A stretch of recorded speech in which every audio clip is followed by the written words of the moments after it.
From the moment Pope Leo XIV stepped onto the balcony of St. Peter's Basilica, there was something in the air that couldn't be explained by tradition alone.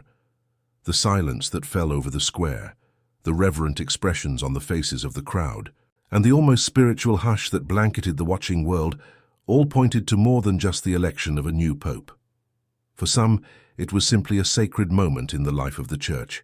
For others, particularly those familiar with ancient Catholic prophecies, it stirred a memory, one wrapped in mystery and centuries-old whispers. It awakened the name of a man long gone, yet still hauntingly relevant: Saint Malachy. Saint Malachy, a 12th century Irish archbishop, is said to have received a vision during a pilgrimage to Rome. In this vision, he saw the future leaders of the Catholic Church.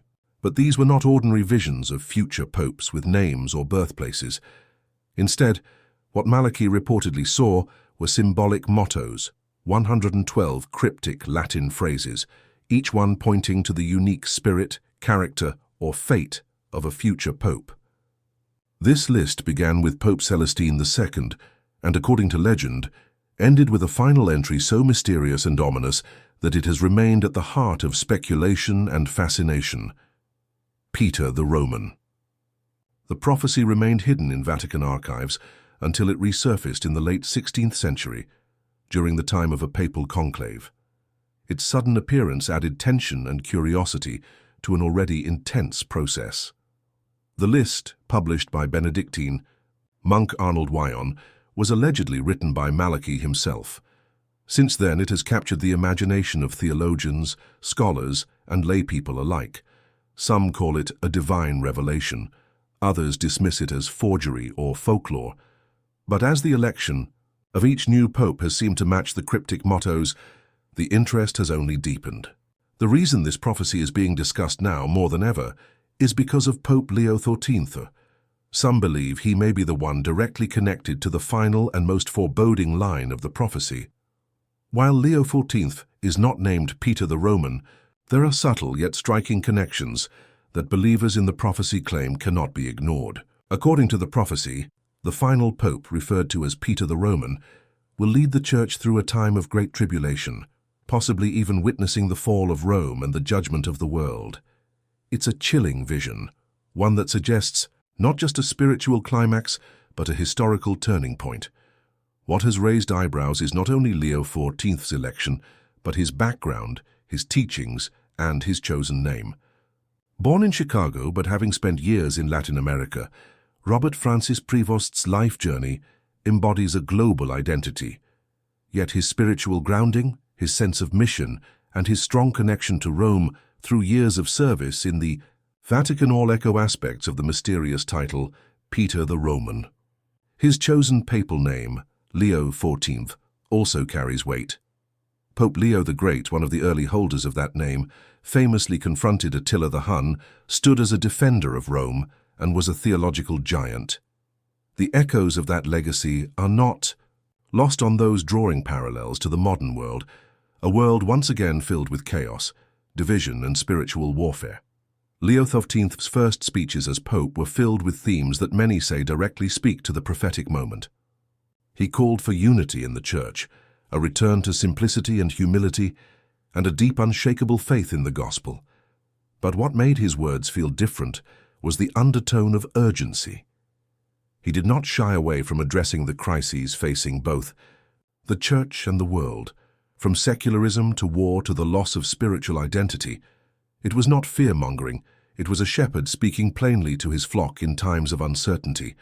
If one looks carefully at the final line of the Saint Malachy prophecy, it reads, "In the final persecution of the Holy Roman Church, there will sit Peter the Roman, who will pasture his sheep in many tribulations. And when these things are finished, the city of 7 hills will be destroyed, and the dreadful judge will judge his people." The end.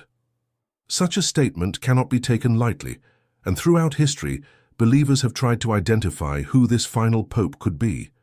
While many names have come and gone, the convergence of current world events and the nature of Leo XIV's papacy have made some pause and reconsider.